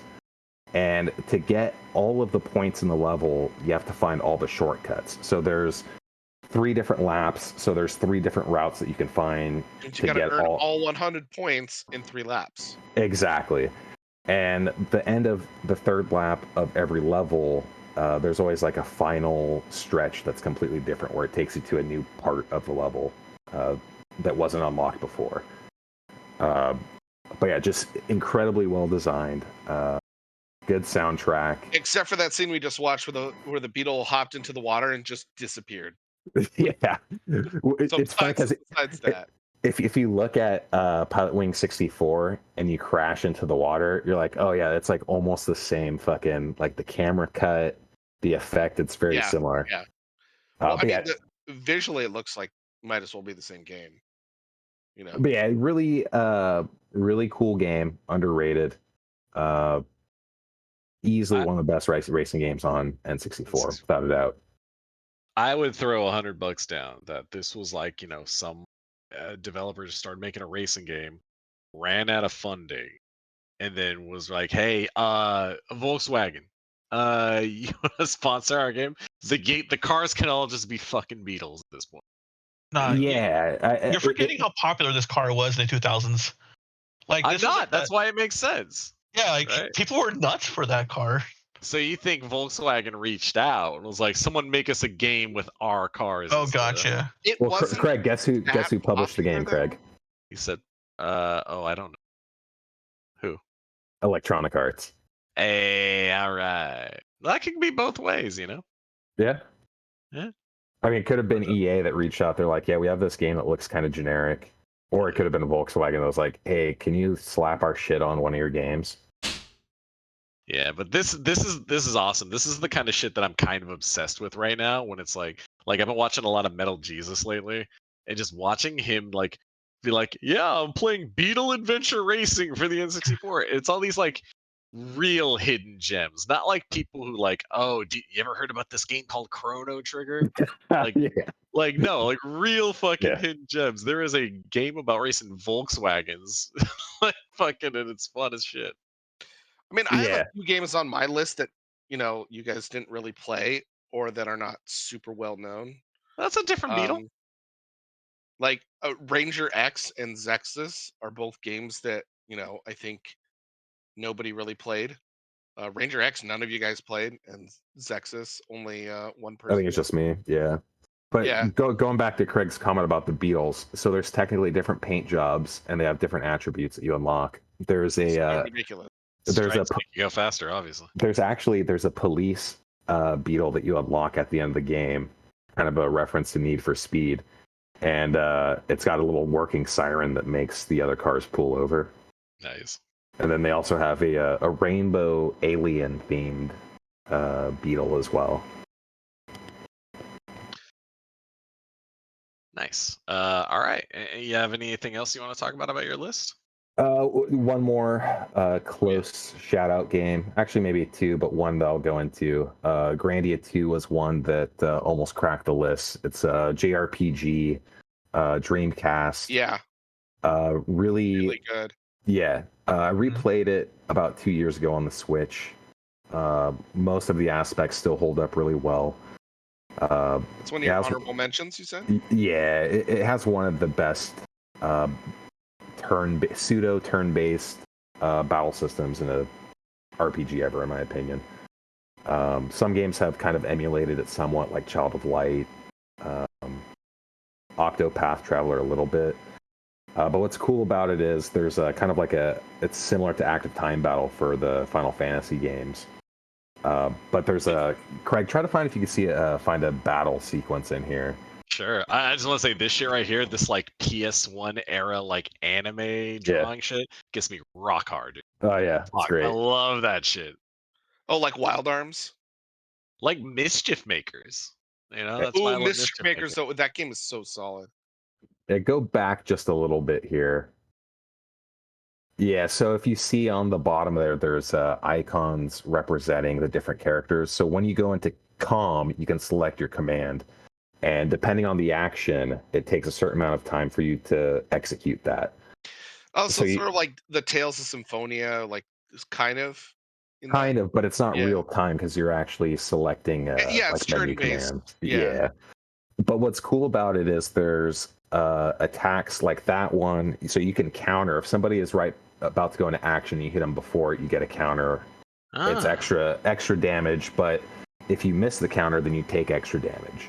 So there's risk reward. Then there's also like a critical attack that you can select that will, if you time it perfectly, it will completely cancel out the command of your enemy. So if you get hella good, you can get to it where the enemy almost never attacks because you're always canceling out their shit, and it's really fun. Nice. Does it have like a high ceiling, like super bosses, where it's like, okay, if you haven't mastered that, dead. So it's not too bad. Like I said, I replayed it a couple years ago on the Switch. They did a collection for Grandia 1 and Grandia 2, and it's not too ridiculous. There was a couple points where I died like 3 times at a boss, but you kind of figure out the strategy. It's not too punishing. It holds up pretty well overall. Yeah. And then the last one was going to be General Chaos for the Sega Genesis. Really cool, weird, unique game published by Electronic Arts. It's kind of a take on real-time strategy for consoles. So you basically select a different squad of 4, and there's an attack button. You move your cursor around on these small battlefields to tell where your dudes to go, and you have different units. You have the flamethrowers, grenaders, and very unique game, especially for its time. Yeah, Sega had a lot of those cool ass games. Yeah, and in reality, it's probably more of like a top 100 game for me, but it's one of those kind of gems that I think people should check out if they've never heard of it, or if they like real-time strategy stuff. Yeah, there's so many of those too. Dope. All right. I guess I'll do mine. Yeah. Yeah. Justin, are you good? You disconnected? You all good? Yep. Okay, cool. Yeah, we'll see how this recording turns out. This is my computer is like 5 years old, so. Nerds. Yep. All right. So my top 50 is here. I just threw mine through the gauntlet and just kind of respected the results. When it did the 1v1s. Yep. Because I know that these are all my favorite, and I feel like I've done the work to pick them. But like numbering them, like that's pretty nitpicky. I'll respect how the thing goes out. And whenever it did a 1v1, I just kind of did it in the framework of like, what would you rather play, right? Like, what would you rather play if I had 2 games of right? Would you rather play Star Fox 64 or Resident Evil? And I'd be like, Yeah, that's kind of probably what Resident I Evil 4. And didn't try to look at it too much in terms of like historical thing, but there are like games are extremely important to me. They've been a huge part of how I've grown up and just like my life experiences, like making connections, meeting people who actually like games, meeting adults. Like I remember just being a kid and going to my daycare, like waiting for my mom to pick me up from school, and I would play like Super Mario and Contra and all that stuff. And Super Nintendo came out, and I'm playing all that, and just like those normal games. And then I remember I would rent Secret of Mana from the Warehouse. Warehouse was like a music place, like Same Goody, except they like rent games and stuff. And sometimes I rent this game called Secret of Mana, and I was like, this is kind of cool. I can never beat the tiger. And then I remember having a conversation with the daycare lady, just talking about finding out she likes games, but it's like she's never played any of the games I played, but she has played Secret of Mana. And then she's turning me on to this whole idea of RPGs. What are those? She'd tell me about Secret of Mana, and I remember she let me borrow. She had the full strategy guide for it, and it was like so many pages that it was in black and white. It's crazy. And now you guys are married. Yeah. Well, I hope she's Crazy. still alive. But then I remember she also told me about this game I would love called Chrono Trigger. And so Never heard that of it. kind of that just sent me down this line of like just really changing everything about games that I loved. There's so many memories and things. So looking at my list, I have a ton of these JRPGs and stuff like that. A lot of Resident Evil games because that stuff like I would bond with Dino with a lot. Like I was too scared to play Resident Evil when I was a kid. But Dino just mastered Resident Evil 2. And I'm like, okay, show me. How do you do this part? How do you do this part? And stuff like that. So there's stories behind a lot of games. But yeah, so some of the stuff that I've had to cut, God damn. Mega Man X3, I thought was like the coolest fucking game fucking ever at the time. Like you would come in, let me see if I can stage. Like there's this whole thing about like you would come in. Let me see if I can skip to true actual. All right, there you go. Oh, to And like show so, it? Yeah. Yeah. yeah, like you come in on the fucking like on this thing and you Yeah. start blasting it. I don't want to play like the audio because I don't know how it's gonna reverb on Justin's setup. But the music was so fucking sick. You just come in with 0, and you guys are gonna blast, and you just blow this fucking thing up, and you're coming down, and you fucking go through the level, and then you go, oh, this guy betrayed me, and you're like, well, what the fuck do I do now? And fucking boom, you're 0, and you're like, wait, I get to be 0, the best fucking character for the Super Nintendo that ever made, like, I and it mean, was you just like think this he whole is, but that, and this is me, right? So like, right. and it's Yeah. just like, it was like one of those things like I couldn't believe what was happening. I put him up on such a pedestal, and there's so many little things like that. And then there's like, the gameplay of like, the standard like go fight the bosses, learn how to do good. Then you could find like the robot ride armors and all the secrets. Like, you could it's so much. But that game was huge to me. A lot of people I find like don't really like either never played it because it was extremely rare and extremely expensive, or it just didn't make an an impression. Like I know Chris Rivera loves Mega Man X, and so do I. I love that But game too. but It's yeah, so good. it's so good, and it's like pure. I think it's pure, but it's like they on X3 they extrapolate and they build on it, and I don't think a lot of people like really vibed with it a lot, or just didn't click with them. But for me, it was like everything they did was perfect, Well, to and be that fair, some didn't make games my top didn't 50. get a lot of coverage just because they, for whatever reason, like maybe the game got released at the end of the cycle of a console, you Yeah, know, it was so also that on it the didn't get Sega a lot of Saturn stuff. and I think the PS1. Oh, like yeah, nobody had the Saturn. Nah, and the funny thing is, like the chip tune music from the SNES is just fucking way better. So like I have the X collection, you can get off Steam and stuff, and they use that Sega Saturn music, and it's fucking dog shit. It sucks. Um, but that's that. Another one I definitely want to shout out is Bucky O'Hare. Has And the everyone here? space robots, hell yeah, Have you guys played this game? yes. Like, I never beat it, and then there was a fucking fanime that me and Josh went to, where like, I think Josh was building his Donzo Wait. cosplay. Did you not play this game as a kid? No, I did. I did. Oh, you did. Okay. Yeah, but I mean, like, I went back, and after I did the whole thing, I went back and bought it and did that whole. But yeah, I beat it for the first time then at that hotel. It was Oh, awesome. yeah, no, like that. Well, the game is kind of hard, so beating it as a kid is not Yeah, was not easy.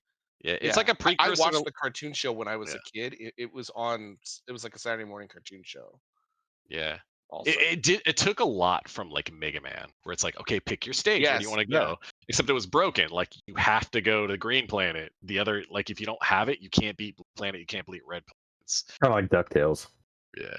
So you go through these Yeah. levels, and then like the game just ran good. It feels good. You've got a power bar down there.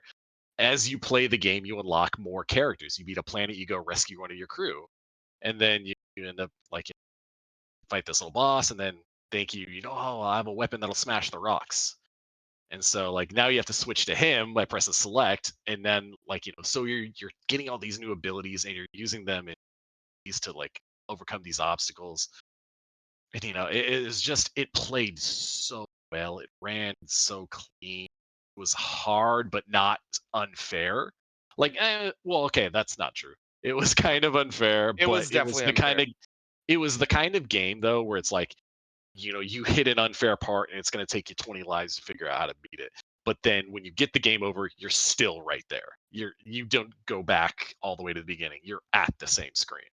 So it's like the game overs really don't mean it, but which is good. So it doesn't piss you off until you never played it. But yeah, I absolutely fucking loving this game. Like, people have not played it, and it's a fucking shame because it is a huge sleep. Yeah, but It's such a good game. did you have it as a kid? Yeah, so I didn't own it. We didn't have a lot of money, so what games I played were games that we rented from the local video store, not Blockbuster, because we couldn't afford Blockbuster; it was too expensive. Yeah, so We get your had this warehouse. like for us, it was called Videoland, and they had like a huge porn section in the back, which I'm sure is where like all the revenue came from.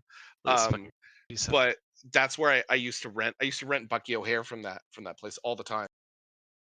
hell yeah. There was a game I actually had on my list too that was kind of like that. Like I debated putting Bucky O'Hare on there too, but there's a game that I put on mine. It's what was it called? It was Ninja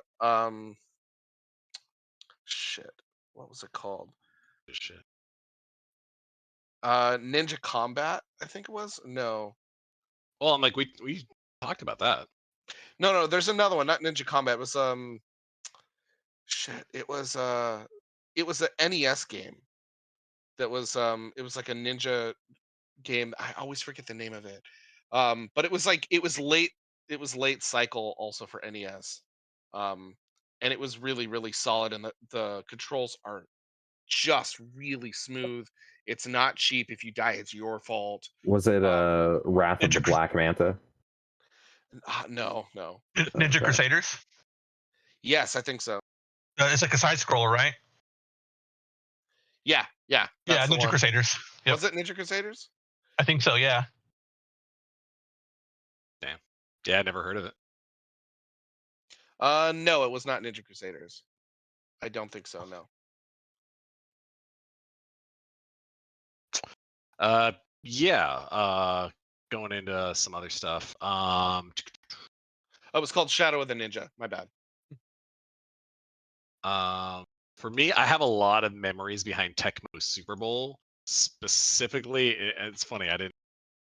For me, it's That game's great though. SNES. Yeah, I mean, it's an all timer. They re-released it multiple times and did all this stuff. Oh, this is like the intro. Just start playing this. It's just like this super simple football game, and like they did it on the NES and the SNES. I prefer the SNES version. I know Jenny's brother likes the NES version better. I think it's just you played what you had, right? Mhm. But Yeah, yeah, for it's sure. just simple. Like 8 plays is a pass and run, and it just worked. It's like the only football game I've ever went and did the whole thing and went to the Super Bowl and did all that shit. Yeah, man. I don't know. It's just, I mean, if you played it, if you know, you know. It Yeah. fucking plays beautifully. I actually like the one that was released after this. I think it was Super Tecmo Bowl. Super Bowl 3 or something. Yeah. That Yeah, I one think was 3 like is the better. super hard. See, for me, I like Tecmo Bowl, like the original one. Yeah. It was just solid, simple, fun. Yeah. The thing I remember about this game was that the Lions had Barry Sanders, and it was like, oh, this game's over. You pick the Lions, you're fucking good, dude. Oh man, and I miss that about old games where just be like some athletes would just be like, this is completely unfair. Like, don't even try. Yeah. But yeah, I have memories of this. My brother, when he played video games, he was 99% sports. I think the only like non-sports games he played were Mario and Zelda. And I remember he would show me how to play this, and then eventually, I think I must have been like 8 or 9 or something like that. He came over and we had a best 2 or 3, and like it was like one of those things where it's like, my brother, he's like 10 years older than me or something like that. And so like I felt like we did a best 2 out of 3, and I won the second match, and the third one was real close, but he ended up winning, I think. And it was just like one of those things I felt so cool that like my fucking adult brother like comes in and he's having trouble playing his like 8-year-old kid brother, like I was like, yeah, I put him up there. I'm hella good at this game. So one time, me and Berto, our friend, played this game, and like we ended up turning it off because I think it was like second quarter, and it was like 68-0. It was fucking common. But yeah, that game has some good memories there. I mean, Plants vs Zombies. I won't bring that up, but that's you That gotta game is appreciate so good. appreciate so how big of a game it is in such a small package. It's fucking crazy. One of the And worst like things the that's ever arguments we've happened. had about replayability, like Yeah. I'm actually replaying that game right now. Like not in this moment, but like, Yeah, you just when go we're back not to it recording. and have fun. Yeah. Every couple of years, I go back and I replay it, and it's really good. The mobile version is just as good as the console version. Yeah, Plants vs Zombies is like in the same category as Minecraft for me, where it's just one of those like, it's one of those timeless games that I get itchings to go back to every so often and play. And it'll probably be that way until I die. Plants vs Zombies was a LAN killer. We had a LAN one time. It was me and Dino, one of his friends from SAC, and then like some of the Runner Park, like Scandia, like Justin was like Joey, Chris, and all them. And we were playing like Half-Life Deathmatch and all that other shit, Warcraft 3 and all that. And I remember talking to Dino's friend from SAC, his name was Bobby, and I was like, dude, I keep seeing you on Steam saying playing Plants vs. Zombies. What the fuck is Plants vs. Zombies? Like, oh, dude, let me show you. And, he busted it out. I'm like, uh-huh, yeah. Oh, no, I'm buying this. Yeah, no, we're all buying it. And then everybody did the same thing. All just bought it, and we all just started playing fucking single-player Plants vs. Zombies. It was I think really you're the one who told me to play it, actually. Probably from Bobby, dude. Has to be. Yeah, no, it's a phenomenal game. It's just one of those like triumphs of like how can you fit so much game into such a small package? It's incredible. A couple of games I didn't actually put on here though. One I should have put on there is Game Ground for the Genesis. Did you guys ever play that game? No. Yeah, this game No. is fucking hard, dude. Yeah, dude. I've almost beaten it a handful of times, but I can never do it. Yeah, this game does not give a fuck about you. Game Ground is hard, but it is so unique. It's so fucking cool. So it's this asymmetric game where you're bringing your units and you just have to kill everybody or get them to the exit. Now that I'm seeing the play, I rented this. Yeah, it was hard. And so what you do is you grab the little guys that are saying that they're like, they're just like, stranded soldiers, people you have to rescue, and you bring them to the exit. Cool. Now the next level, you get to use that character. And so, like, depending on how good you are, like, you can get like 3 worlds in and have like 30 something characters to choose from, and each one has like a standard fire, and then some of them they all have like things. Like, you'll start off with the guy. Oh, this guy can throw a harpoon over walls, and then this guy can shoot a rocket across the entire fucking place. But yeah, it's just incredible game. Anytime I've shown anybody this game, I'm like, you're about to fucking fall in love. This shit is amazing. It's 2-player, so like you and a buddy can just come down and just fucking. It's great. Hella good mention. And then last thing I'm gonna say is WCW versus NW Revenge. Obviously, the N64 wrestling games. Fucking the incredible. Untold hours spent on just making your character. So I remember renting this game and thinking that the intro cutscene was so badass. Can we play the the Sting? Sting in the fucking middle of the road. Yeah, this whole thing was dope. And it was like this was like the signifier that had jumped from World Tour. Because World Tour was the first game in the series, and it didn't have anything like this. It was just like boot into a menu. Let's fucking slap some. And like this whole thing was like, okay, we know what we did, and we're going to perfect it. And I think it's like true in so many games where the second game is the best one of the series. I think this holds true. And I know a lot of people like No Mercy, which is like the 4th game in the series, where it's like WWF, because it just has the most going on. But for me, this one was my personal, like, I was stoked. I was like waiting on pins and needles for this thing to come out. And it finally did. And I was like, I just played so many hours of it. This series, it has such a huge impact to me because when I moved up here from the East Bay, I didn't know anybody. I was like the weird like Christian school kid. And so I didn't have a lot of friends. And then the friends I did make in my neighborhood, they kind of like played a prank on me. So I was like, I don't want to talk to you guys. So like I had a literal entire summer of my 6th grade where I didn't have any friends.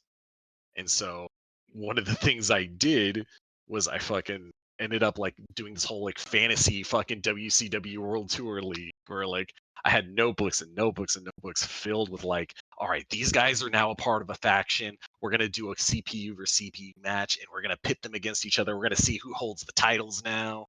I'd have like betrayals and shit. And it's just like the dorkiest, dumbest shit. But it's like, it was, I don't know. It was like the most fanboy I feel like I've ever gotten for a game. But yeah, that's my shout out. Yeah, great fucking game. For me, I got World Tour for Christmas the year it came out, and that was one of those games that was it was pretty under the radar. It came out of nowhere. It was one of those games to where at that point wrestling games weren't usually considered to be like good games, quote unquote. Yeah. Yeah, there's a couple good ones here and there, and then Blockbuster once and you're done. Exactly. But World Tour came out, and it had this grapple system that became famous. You know, the gameplay is very easy to learn. You have your weak grapples and then your strong grapples, your weak strikes, strong strikes, and it was just perfect for those 4-player sleepovers or whatever. Yeah. I mean, that's why I played it first, a 4-person sleepover. Yep, it's like playing Bomberman 64 or Mario Party or any of the GoldenEye. Like, it fits in that same category, I think. Yeah, there was just a certain quality to where if you never played the game before, within a few matches, you're good, and it's that simple, easy to pick up. Exactly, but there's enough depth, hard to master to where you could actually be good at the game, quote unquote. But yeah, these games definitely, as with Craig, definitely hold a very personal soft spot in my gaming history. Yeah, that game is actually in there too, and it's one that I totally forgot to put on my list. Which, I mean, it probably should have ended up on there, but it didn't. Yeah, and it broke my fucking heart to cut it, and it's like one of those things where it's like the sheet doesn't, like, the algorithm doesn't lie. This is where it landed, like I didn't even put it in my thing. I forgot that it existed for some reason. It's like one of those games. I have the cart for it, and every, I don't know, about once a year or so, I'll bust out the N64 and I'll play through a bunch of games on there.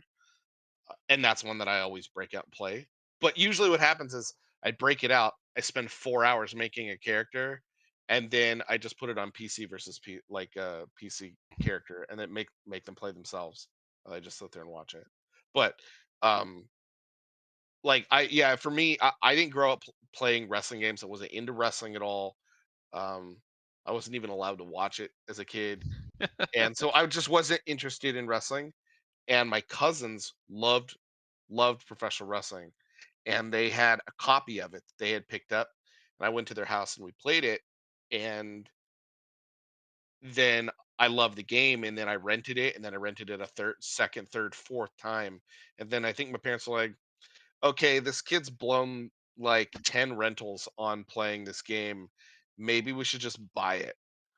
We could have bought it by now. Yeah, exactly. Yeah, so then we just ended up buying a used copy from the video store. Hey, Craig, can you go back to the footage of it real quick? It's like there's one thing that I always loved about these games. Like, this is a perfect example, is that there's just this very quick cinematic flavor to it where it doesn't interrupt the flow of the game. Like, if you just watch like the camera work when you go into certain holds, it gets in close with the camera, but then as soon as the move is over, it's back to like the default camera view. Like, there's just like the way that it's done in these games is just like super elegant, and it never distracts, and it always, like, it just adds to the presentation so much, which is dope because before the N64 and PS1 and that but so good. But yeah, before this generation of consoles, like, you couldn't have that kind of presentation flair, and these guys, they did it so well, considering that it's pretty much uncharted territory. Yeah, exactly. And no one had really done it before, but just completely killed it. Yeah. Yep. Amazing games, amazing games. So that's everybody here tonight going over their list. I think I said enough about my stuff. How you guys feeling? Is this a good night one, or did we want to bust out any more?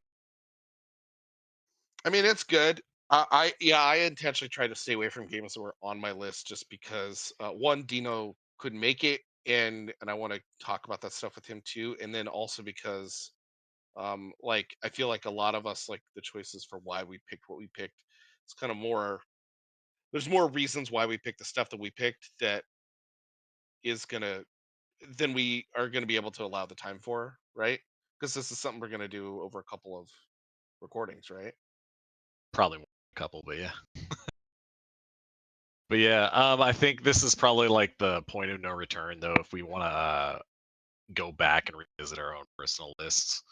If you do, let me know. That way I can do all this math bullshit. But yeah, I think this is actually a perfect stopping point because we'll do it again when Dino's here, and then he'll start us off with the exact same thing, and then we'll know where to go from there. Yeah, exactly. Cool. I thought it was a really cool idea. I'm actually glad you suggested it. Yeah, I figured it'd be cool to get a bunch of nerds in the same room talking about like video games in like a scientific way, right? And honestly, I mean, side note, something that might be fun to do in the future is have us do a rankings for top, say, 20 fast food items, and then make us argue about them. Like, cause that's another one that could get super contentious. Mexican pizza #1. I'll, Craig's gonna put those stupid cheesy potatoes. oh, they're so. See, I told you. You're totally right. Yeah, they're going way up there. I called That that one easy. that and the breakfast burger from Carl's Jr. Solid. Oh Oh no, yeah. The dark breakfast horse would trap. be the Jack in the Box tacos. Yeah, that's like a West Coast thing. You can't even get those back east either. Shame. Yeah, it is. All right. Well, for recording's sake, I think this is a good place to stop. Team All Boys. Team all boys. Hey.